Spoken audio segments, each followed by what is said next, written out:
In order for our bodies to function, we need to supply them with a variety of nutrients we get from our diet. Our bodies cannot use the food as it is when it enters our digestive system. The process of chemical digestion uses different proteins and enzymes to break down the food particles into usable nutrients our cells can absorb. And where are the instructions to manufacture these and all the different types of proteins we need to stay alive? The instructions to make proteins are contained in our DNA. DNA contains genes. A gene is a continuous string of nucleotides containing a region that codes for an RNA molecule. This region begins with a promoter and ends in a terminator.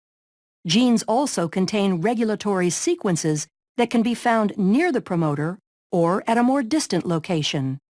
For some genes, the encoded RNA is used to synthesize a protein in a process called gene expression. For these genes, expression can be divided into two processes, transcription and translation.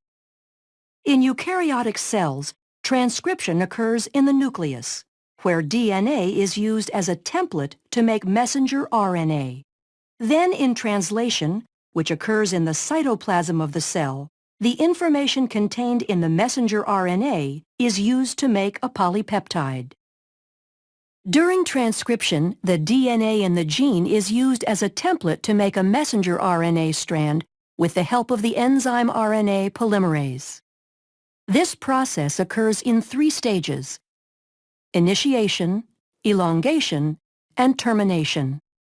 During initiation, the promoter region of the gene functions as a recognition site for RNA polymerase to bind. This is where the majority of gene expression is controlled, by either permitting or blocking access to this site by the RNA polymerase. Binding causes the DNA double helix to unwind and open. Then during elongation, the RNA polymerase slides along the template DNA strand. As the complementary bases pair up, the RNA polymerase links nucleotides to the 3' end of the growing RNA molecule. Once the RNA polymerase reaches the terminator portion of the gene, the messenger RNA transcript is complete, and the RNA polymerase, the DNA strand, and the messenger RNA transcript dissociate from each other. The strand of messenger RNA that is made during transcription includes regions called exons that code for a protein, and non-coding sections called introns. In order for the messenger RNA to be used in translation, the non-coding introns need to be removed, and modifications such as a 5' cap and a 3' poly-A tail are added. This process is called intron splicing and is performed by a complex made up of proteins and RNA called a spliceosome. This complex removes the intron segments and joins the adjacent exons to produce a mature messenger RNA strand that can leave the nucleus through a nuclear pore and enter the cytoplasm to begin translation. How is the information in the mature messenger RNA strand translated into a protein? The nitrogenous bases are grouped into 3 letter codes called codons. The genetic code includes 64 codons. Most codons code for specific amino acids. There are 4 special codons, 1 that codes for start and 3 that code for stop. Translation begins with the messenger RNA strand binding to the small ribosomal subunit upstream of the start codon. Each amino acid is brought to the ribosome by a specific transfer RNA molecule. The type of amino acid is determined by the anticodon sequence of the transfer RNA.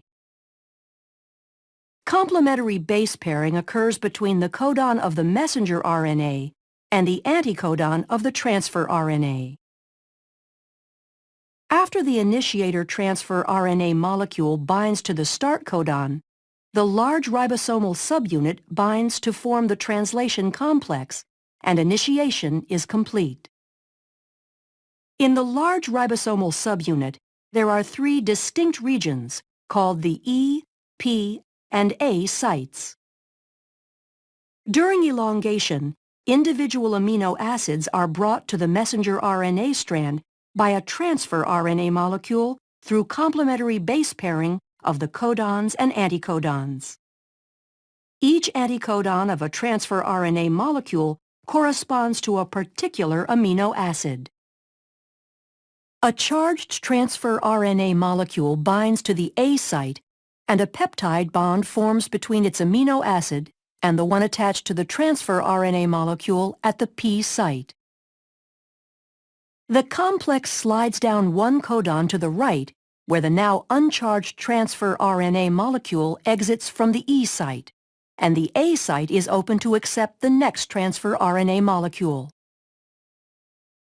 Elongation will continue until a stop codon is reached. A release factor binds to the A site at a stop codon, and the polypeptide is released from the transfer RNA in the P site.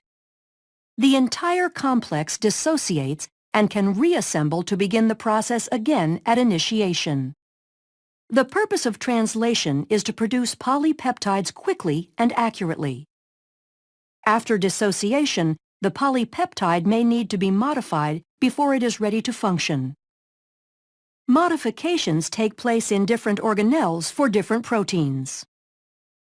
In order for a digestive enzyme to be secreted into the stomach or intestines, the polypeptide is translated into the endoplasmic reticulum, modified as it passes through the Golgi, then secreted using a vesicle through the plasma membrane of the cell into the lumen of the digestive tract.